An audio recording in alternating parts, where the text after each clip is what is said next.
Pack Hikaru your Nakamura, bags. 6-2.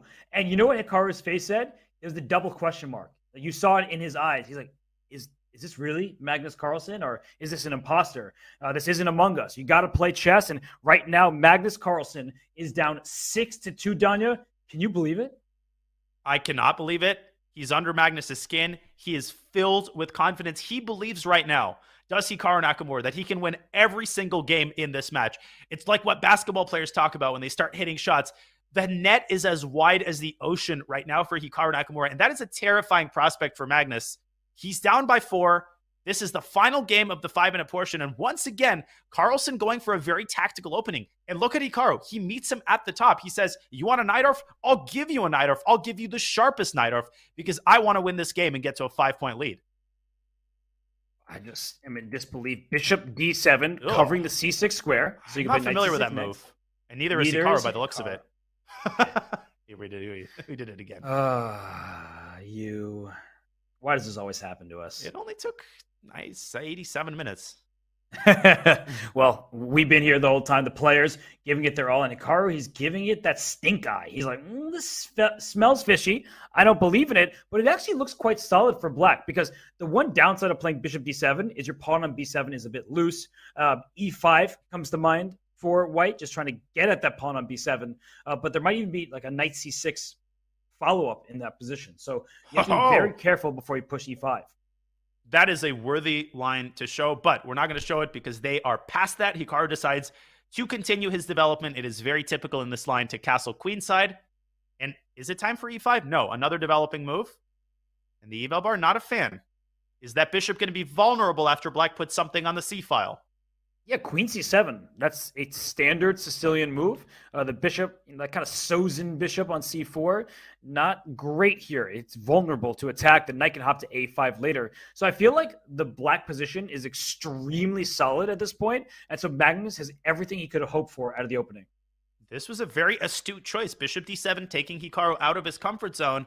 I assume he'll meet queen c7 with the Sozin-esque bishop b3, where the bishop is very safely protected, but I suppose the problem in that position isn't so much the bishop as the attack that black can unroll on the queen side of the move like b5. It can get really scary. So I like the move queen c7, just getting off the d file. I just don't like the look of e5 with some kind of like knight takes e6 at some point. It just looks scary to my eyes. I know it doesn't work, Danya, right? You get too many pieces, but I just don't like the queen staring down the line towards an enemy rook. No, you're absolutely right. I don't either. And Magnus doesn't like the placement of the bishop on g5, which can now drop back to h4. But then you have to start reckoning with tactics based on the fact that the bishop will no longer be defended. Of course, the immediate knight e4 in that position fails because you take the bishop first. But you got to watch out for that. That's just another thing for Hikaru to keep track of. And the queen lands on b6.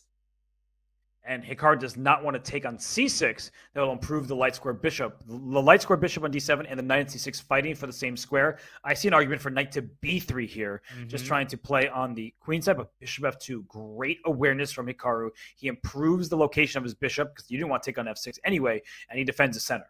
And perhaps forcing the bishop on f2 actually did more harm than good, because now the knight, it's a little bit more solid.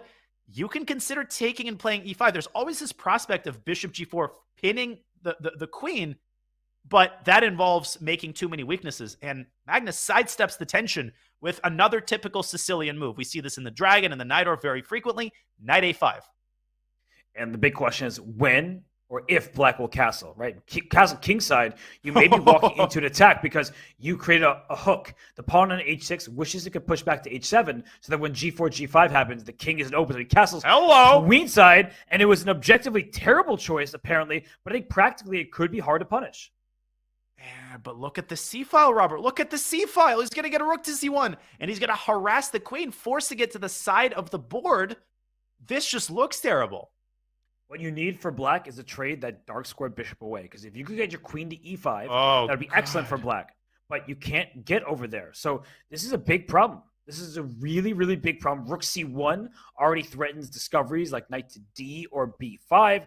The queen will have to go on a journey. So I'm not liking this for Magnus, excuse me. I feel like castling queenside was just too wild.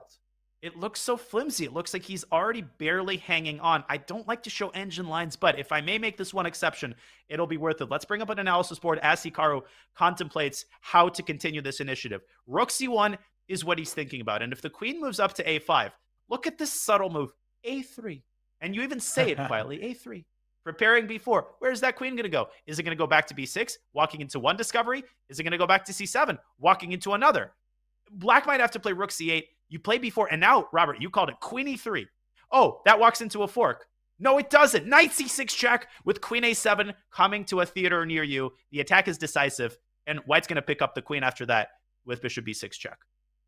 Well, I don't think Magnus wants to await that theatrical release. That looks horrible. That looks scary. And Hikaru, of course, is aiming for just this variation. He plays b4 right away. Wow. What a Hikaru move. He said, please take my pawn on b4. I'll play a3. And if you go queen a5 back, there's knight b3, knight b3. And the queen might get trapped. Knight d5. What an idea. This is amazing. He reverses the order of these two moves so that both of them occur with tempo. And the queen has to take the pawn. You have no choice. And maybe you have to go to c4. But, oh my God, Black is walking on some red-hot coals here. You have to. Look at Hikaru's face. He's stunned. I think he's playing it up for the fans right now, but he truly is stunned that this is happening to Magnus Carlsen. And if queen c4, these knight d5 discoveries, you may be able to take on d5. If you're going to lose your queen, gobble up as much material as possible, right? So queen c4, knight d5, e takes d5. Rook takes on c4, you take back, you get a minor piece, a rook and a pawn, Lasker compensation for a queen. And long castle, Robert, that epitomizes what has happened to Magnus in the 5-minute portion. That was such an uncharacteristic decision. Castling into the attack, depriving the queen of necessary escape squares. Magnus's judgment, his intuition, what he has hung his hat on for his entirety of his chess career. It's left him. It's disappointed him, to put it mildly, and Hikaru has exploited it for everything he's got. Now, does he play knight d5 and allow the Lasker compensation? Or do you play something like b3 and b4 and keep harassing the queen? Oh my God, Robert, there's a way to trap the queen. Yeah, I see what you're saying. b3, then b4, and then move your knight away. Yes, it traps the queen. The reason why we're talking about this is if knight a2 right away, if white just plays that move, the queen is the a4 square to run to. So if the pawn were on b4, that looks like it's very weakening for the white king, but you actually block the queen from escaping. You win the queen for some material. And now Hikaru, who is down to 1 minute, 15 seconds, he needs to evaluate this correctly, Danya, because he doesn't have that much time. I know how good he is and how quick he is, but he does need to be a bit careful. And he hasn't been in time pressure for like 4 games, really since the beginning of the match. So this might be Magnus's best hope. Just keep things as confusing as possible and hope that Hikaru panics in time pressure. But panic has not been in his vocabulary, whether he's at 3 minutes or 0.3 seconds. No, but knight d5 feels like the most obvious move. It's just not the best move. And that would get Magnus a chance back in the game. So I feel like here, Hikaru, if he finds b3, that just shows the sensational form he's in, but he plays knight d5. I anticipated this would happen. And Danya, now I really feel like Magnus has a chance in this game. Is Lasker compensation for the queen. Named after Emmanuel Lasker, the early world champion, Black has a lot of stuff. And after the bishop moves back to f8, he's got sustained pressure on the e4 pawn. Don't move the knight away from d4 because then the bishop is going to park itself on c6. Hikaru's got to be very careful. He has to be precise. He's still better, Robert, but this is encouraging for Magnus, and he is going to put his bishop on c6. And maybe I think bishop d8, bishop a5. I was just going to say, practically speaking, soon Black may be better. It just, you have more material. The point value may be the same, but you have a bishop, a light square bishop, a rook, and a pawn for one queen, and you're just staring at this e4 pawn. He plays bishop d8. Good idea by you, played by Magnus. Bishop a5. Give me the knight on c3. Give me the pawn on e4. Look at Hikaru's clock. And Hikaru says, give me the knight on f6. I have to relieve the pressure, but look at that mega rook on e5. Hikaru just says, I don't care about anything. I've got a queen, and I've got all of these weak pawns to capture. I still think Hikaru's going to win this game. Wow, big move there by Hikaru, understanding to take the knight, take the pawn, get all those pawns off the board on the king side. And let's see, Magnus with 1 minute and 20 plus. He is up a full minute on the clock. What moves does he have? Queen takes f6 is the obvious threat. Then h4, h5, h6, h7, and finally h8. The pawn is just going to run up the board and make a new queen. He's going to run up the lead to 5 with a victory in this game. I think Magnus's only chance might be to use his rooks and actually try to checkmate the king in the corner. Try to put one rook on b6, the other rook on a5. It's slow. It's cumbersome. I think he's trying to do something like that, but it's going off the rails. Hikaru just keeps munching on pawns. Yeah, though, right now the rooks are defended, the bishop's defended. If queen takes f7, I think his bishop takes f5 is his idea. And the white king will be victim to a lot of checks. So that's the one bit of good news for black. Oh, bishop g6. He blundered and Magnus missed it. Magnus is playing too quickly. Bishop g6 was a discovered attack on the rook on e1, and the queen on f7 was hit as well.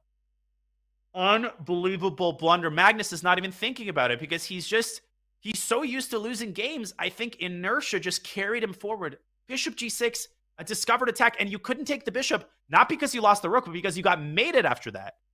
Okay, but look at that move. Rook b5. Queen e7. Rook b2. It's a draw. Rook d1. He allows it's a draw immediately. And listen, a good practical call by Hikaru. No need to do anything crazy. The only winning move there was queen c7 to e7, but